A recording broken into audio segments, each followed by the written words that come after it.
శ్రీమాత్రే నమః. నమస్తే అండి. ఎలా ఉన్నారండి? అంతా బాగున్నారా? నేను కూడా బాగున్నానండి. మరి ఈరోజు తొలి ఏకాదశి పండగ గురించి చెబుతాను. మరి తొలి ఏకాదశి పండగ రేపేనండి. మరి పండగ అంటే పండగ డేటు తెలిసినప్పటి నుంచి ఎప్పుడా ఎప్పుడా ఎప్పుడా అని ఎదురు చూసేస్తూ ఉంటాం కదా. చిన్నప్పుడైతే చాలా సరదాగా ఆ పండగ వస్తే ఇలా చేస్తాం కదా, అలా చేస్తాం కదా, ఈ కొత్త బట్టలు కట్టుకుంటాం కదా అని చాలా సరదా అండి అప్పుడు.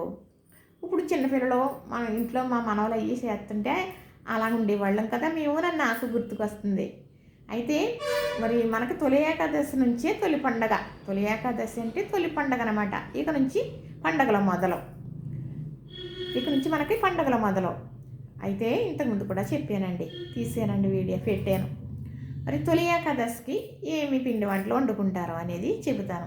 ఇప్పుడు చాలా రకాలు చేస్తున్నారండి. పూర్వం అలా చేసేవారు కాదు. శుభ్రంగా మరి అప్పుడు అలుకులు కాబట్టి ఇల్లు గుమ్మాలు దులుపుకుని, ఇల్లు గుమ్మాలు అలుపుకుని, ముగ్గులు పెట్టుకుని చక్కగా దేవుడికి దగ్గర తోరణాలు అయ్యి కట్టుకుని, గుమ్మానికి తోరణాలు కట్టుకుని, పువ్వులు అలంకరించుకుని, పళ్ళు ఏంటే అరటి పళ్ళు ఏటి పెట్టుకుని, కొబ్బరికాయ కొట్టుకుని దీపారాధన చేసుకుని పూజ చేసుకునేవారు.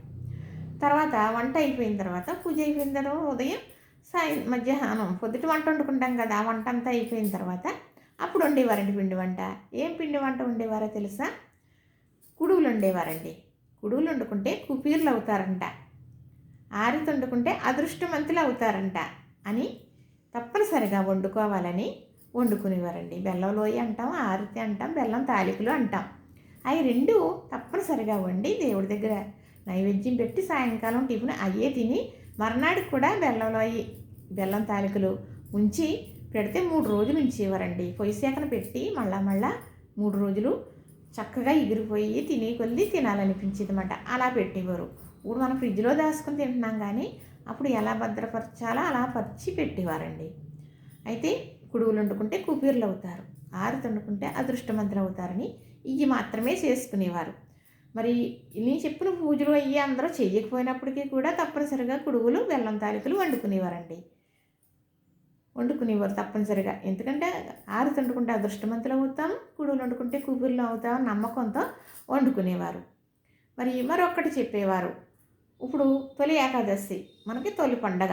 ఇక నుంచి పండగలు, తర్వాత వరలక్ష్మి వ్రతం, తర్వాత వినాయక చవితి, తర్వాత దశమి, తర్వాత దీపావళి వస్తుంది కదా. దీపావళి వరకు కూడా ఇలా కుడువులు, ఇలాగ బెల్లం తాలికలు, మరి బెల్లం కుడువులు ఇయ్యనండి.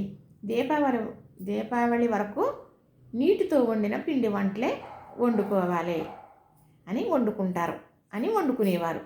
మరి వరలక్ష్మి వ్రతానికి కూడా ఇప్పుడులాగా గారెలు బూర్లు వండేవారు కాదండి. కుడువులు వండేవారా? బెల్లం కుడువులు, అది బెల్లం పూర్ణాలని జిల్లేడు కాయలు అంటారు. ఇవి బెల్లమును కొబ్బరి కలిపి చక్కగా ఉడికిస్తారు. అది ఒక ఎలా అంటే మనకి నౌజిలాగా వస్తుంది. అది నౌజి అంటారనుకోండి.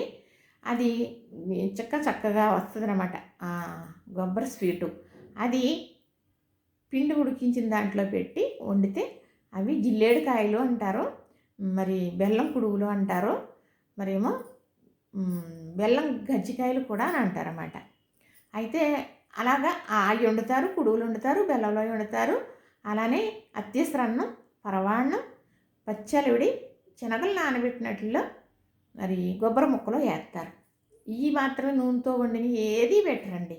మామూలుగా కూడా లక్ష్మీదేవికి పెట్టకూడదని నేను చెప్పాను, అది తర్వాత మళ్ళీ చెబుతాను. నూనెతో వండినవి పెట్టకూడదని వండుతారు వరలక్ష్మి వ్రతానికి. 4 వారాల్లో సందడిగా అవుతుంది కదా వినాయక చవితి. మరి వినాయక చవితికి వండుతాము, కుడువులు వండుతాము, బెల్లంలో వండుతాము.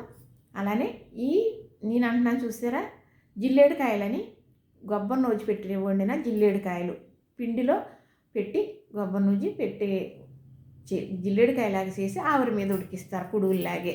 అవి జిల్లేడు కాయలు అంటారు. అవి విఘ్నేశ్వరుడికి కానీ శ్రీ మహాలక్ష్మికి కానీ చాలా ఇష్టమని తప్పనిసరిగా వండుతారు. మరి వినాయక చవితికి కూడా గారెలు బూర్లు వండరు, ఇప్పుడంటే వండుకుంటున్నారు అనుకోండి.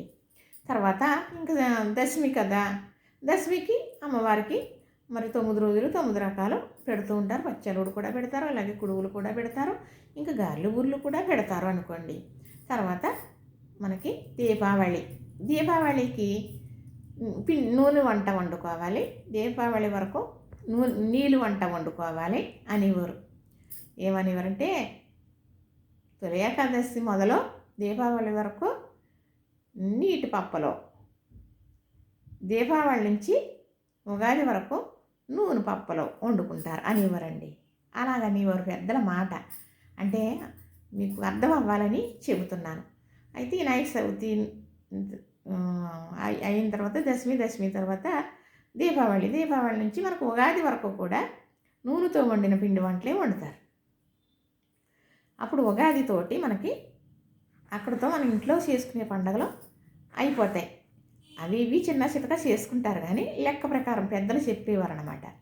అప్పటి నుంచి 3 నెలలు ఖాళీ కదా, బయట పండుగలు జరుగుతాయి అని ఇవ్వరు. ఏంటి, అమ్మవార్లకి జాతరలు తీర్థాలు జరుగుతాయి కదా ఎండాకాలంలో ఎక్కువగా.